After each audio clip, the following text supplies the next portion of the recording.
L'esprit des lois, version Caïn et Abel. Comme vous savez ce que Montesquieu a dit à propos des lois, il y a la loi et puis l'esprit de la loi, c'est-à-dire la logique qui entoure une loi qui a été édictée. Dans notre Sidra, celle de Bereshit, Caïn et Abel se disputent.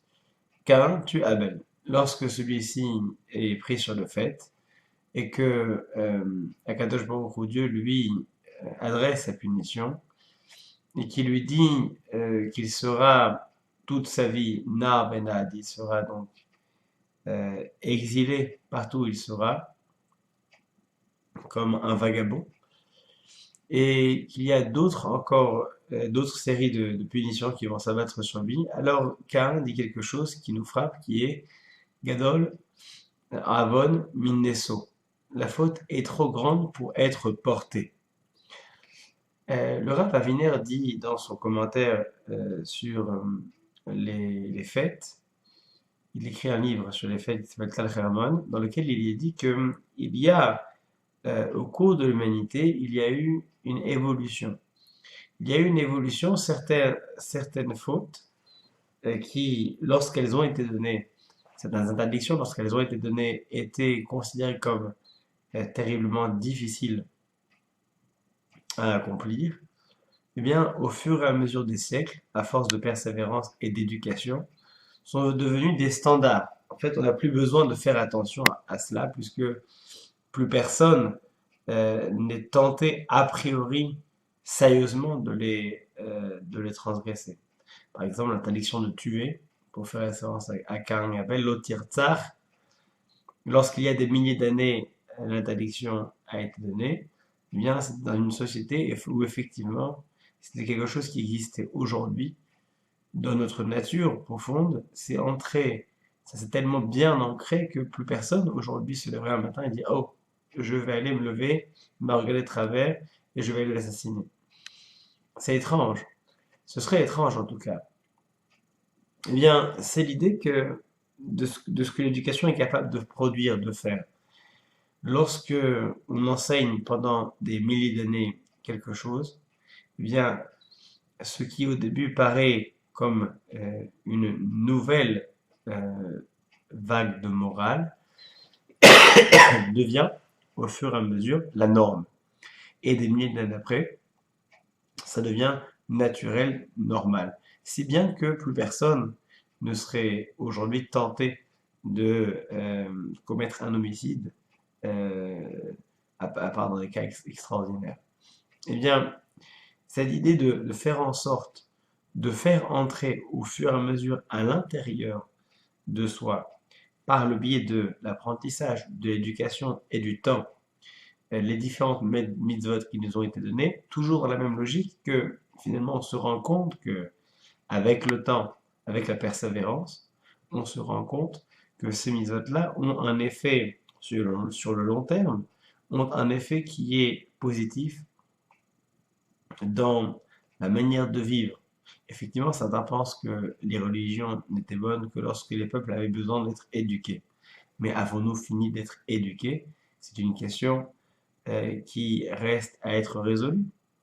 Avons-nous fini d'être éduqués, sachant qu'il y a encore tant de choses à apprendre, tant de choses à accomplir, et tant encore à construire à l'intérieur de nous? Eh bien, nous avons encore des défis aujourd'hui. Et la Sidra de Bereshit, celle du commencement, celle du début, nous fait remarquer nous fait remarquer le chemin que nous avons parcouru, tel qu'était au début de la création, l'éloignement de certaines civilisations, de la morale que nous avons aujourd'hui, et le chemin que nous avons parcouru depuis ces civilisations-là, les civilisations qui vont être à l'origine du déluge, celles qui vont être à l'origine de la tour de Babel, eh bien, le chemin que nous avons parcouru depuis ce temps-là, nous avons encore la possibilité de le parcourir en continuant à nous éduquer, à nous former, à nous affiner, à nous affûter. Et effectivement, Avon Gadol Mineso, cette faute est trop lourde à porter. Une personne qui, de nos jours, eh bien, lorsqu'elle est parfaitement éduquée, dans une circonstance extraordinaire dans le cadre de l'armée ou d'une de self-défense va devoir, par exemple, eh bien, commettre un meurtre, ou en tout cas, évidemment pas un meurtre, mais en tout cas, tuer quelqu'un, eh bien, Gadol, Avon, Minasso, la faute sera trop lourde à porter. Il sera impossible de continuer à vivre, tellement ce sera en décalage avec la personne que nous sommes. Mais ce décalage qui est tellement important ne peut finalement être obtenu que par le prix fort de la compréhension de l'éducation. Caïn en a payé le tribut le plus lourd, puisqu'il n'avait pas été éduqué et il l'a appris malgré lui lorsque en prenant connaissance de toutes les conséquences de son acte. Et nous, c'est en amont le travail que nous faisons au jour le jour qui nous permet de mesurer déjà les conséquences de nos actions. Eh bien, la Sidra de Bereshit est en soi un espoir et une projection dans l'avenir. C'est le renouveau, c'est le recommencement. Des éléments qui peuvent être améliorés, qui doivent être affinés et qui nous permettront de faire accéder à la prochaine génération à une humanité encore plus fine, encore plus évoluée, encore plus morale, pour que bientôt, encore plus de mitzvot soient considérés comme tout à fait naturels, normales et presque désuets, puisque finalement, c'est entrer dans le canon classique de la pensée.